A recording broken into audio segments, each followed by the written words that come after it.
Hi hello ನಮಸ್ತೆ, ನಾನು ನಿಮ್ಮ ಗೀತಾ ಸಂತೋಷ್. ಸಿರಿ ಸಂಭ್ರಮ ಚಾನಲ್ಗೆ ಸ್ವಾಗತ. ಇನ್ನು ನನ್ನ ಚಾನಲ್ನ ಸಬ್ಸ್ಕ್ರೈಬ್ ಆಗಿಲ್ಲ ಅಂದರೆ ಪ್ಲೀಸ್ ಸಬ್ಸ್ಕ್ರೈಬ್ ಆಗಿ, ಹಾಗೆ ಬೆಲ್ ಬಟನ್ನ ಕ್ಲಿಕ್ ಮಾಡೋದನ್ನ ಮರಿಬೇಡಿ. ಬನ್ನಿ ಹಾಗಾದರೆ ಇವತ್ತಿನ ವಿಡಿಯೋದಲ್ಲಿ ಏನು ಮಾಡೋದು ಅಂತ, ಯಾವ ರೀತಿ ರೆಸಿಪಿ ಮಾಡೋದು ಅಂತ ನೋಡೋಣ. ನಾನಿವತ್ತು ಎರಡು ಹಾಗಲಕಾಯಿನ ತಗೊಂಡಿನಿ. ಈ ರೀತಿಯಾಗಿ ತೊಳೆದು ರೌಂಡ್ ಆಗಿ ಎಲ್ಲನೂ ಸಹ ಕಟ್ ಮಾಡಿ ಇಟ್ಕೊಂಡಿದ್ದೀನಿ.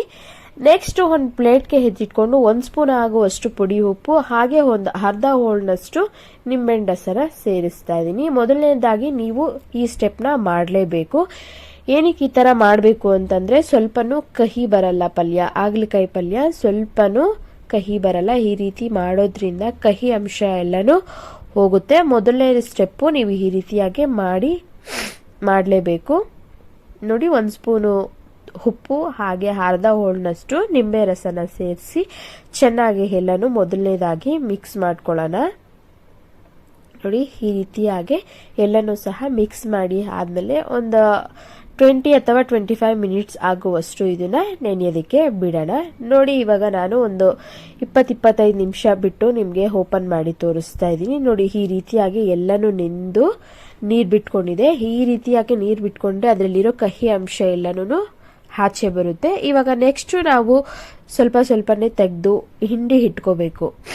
ಅದರಲ್ಲಿ ಎಷ್ಟು ಕಹಿ ಅಂಶ ಎಲ್ಲನೂ ನೆಂದು ಸ್ವಲ್ಪ ಸಾಫ್ಟ್ ಆಗಿರುತ್ತೆ ಹಾಗಲಕಾಯಿ.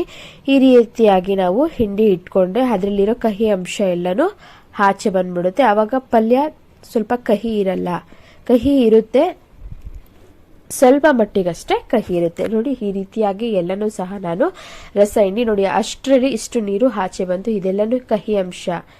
ನೆಕ್ಸ್ಟ್ ಇವಾಗ ನಾವು ಒಂದು ಪ್ಯಾನ್ನ ಬಿಸಿಗೆ ಇಟ್ಕೊಂಡು ಒಂದು 2-3 ಸ್ಪೂನ್ ಆಗುವಷ್ಟು ಆಯಿಲ್ನ ಸೇರಿಸ್ತಾ ಇದ್ದೀನಿ.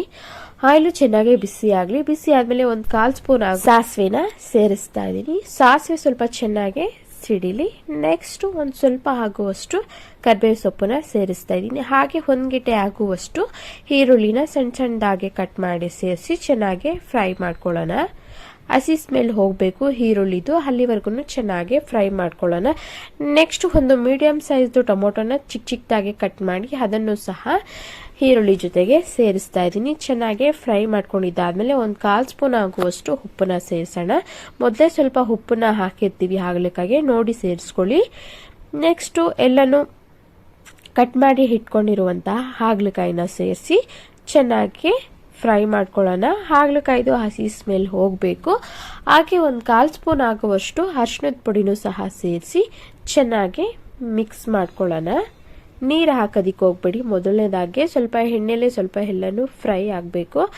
ಅಲ್ಲಿವರೆಗೂ ಸ್ವಲ್ಪ ಚೆನ್ನಾಗಿ ಫ್ರೈ ಮಾಡ್ಕೊಂಡಾಗಿದ್ಮೇಲೆ ಒಂದು 5 ನಿಮಿಷಗಳ ಕಾಲ ಸ್ವಲ್ಪ ಲೋ ಫ್ಲೇಮಲ್ಲಿಟ್ಟು ಮುಚ್ಚಿಡೋಣ. ನೆಕ್ಸ್ಟ್ ಒಂದು 5 ನಿಮಿಷ ಆದಮೇಲೆ ನೋಡಿ, ನಿಮಗೆ ಓಪನ್ ಮಾಡಿ ತೋರಿಸ್ತೀನಿ. ಸ್ವಲ್ಪ ಚೆನ್ನಾಗಿ ಬೆಂದು ರೋಸ್ಟ್ ಆಗಿದೆ ಎಲ್ಲನೂ.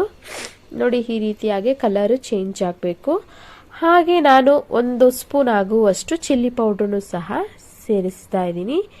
ಹಾಗೆ 1 ಸ್ಪೂನ್ ಆಗುವಷ್ಟು ಧನಿಯಾ ಪುಡಿನೂ ಸಹ ಸೇರಿಸಿ ಚೆನ್ನಾಗಿ ಎಲ್ಲನೂ ಮಸಾಲೆ ಎಲ್ಲನೂ ಮಿಕ್ಸ್ ಆಗಬೇಕು. ಲೋ ಫ್ಲೇಮಲ್ಲಿ ಇಟ್ಕೊಂಡು ನಿಧಾನವಾಗಿ ಮಿಕ್ಸ್ ಮಾಡ್ಕೊಳ್ಳೋಣ. ನೋಡಿ, ರುಚಿ ನೋಡಿಕೊಂಡು ಸ್ವಲ್ಪ ಉಪ್ಪನ್ನ ನಾನು ಸ್ವಲ್ಪ ಉಪ್ಪು ಕಮ್ಮಿ ಇದೆ ಅಂತ ಸ್ವಲ್ಪ ಸೇರಿಸ್ತಾ ಇದ್ದೀನಿ. ಹಾಗೆ ಒಂದು ಚಿಕ್ಕ ಗ್ಲಾಸಲ್ಲಿ ಅರ್ಧ ಗ್ಲಾಸ್ ಆಗುವಷ್ಟು ನೀರನ್ನ ಸೇರಿಸಿ ಸ್ವಲ್ಪ ಚೆನ್ನಾಗಿ ಬೇಯಿಸ್ಕೊಳ್ಳೋಣ. ಹಾಗಲಕಾಯಿ ಚೆನ್ನಾಗಿ ಬೇಯಬೇಕು.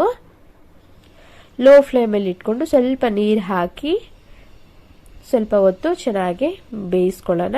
ನೋಡಿ, ಇವಾಗ ಈ ರೀತಿಯಾಗಿ ಎಲ್ಲನೂ ಬೆಂದು ಚೆನ್ನಾಗಿ ಟೇಸ್ಟು ಬಂದಿದೆ.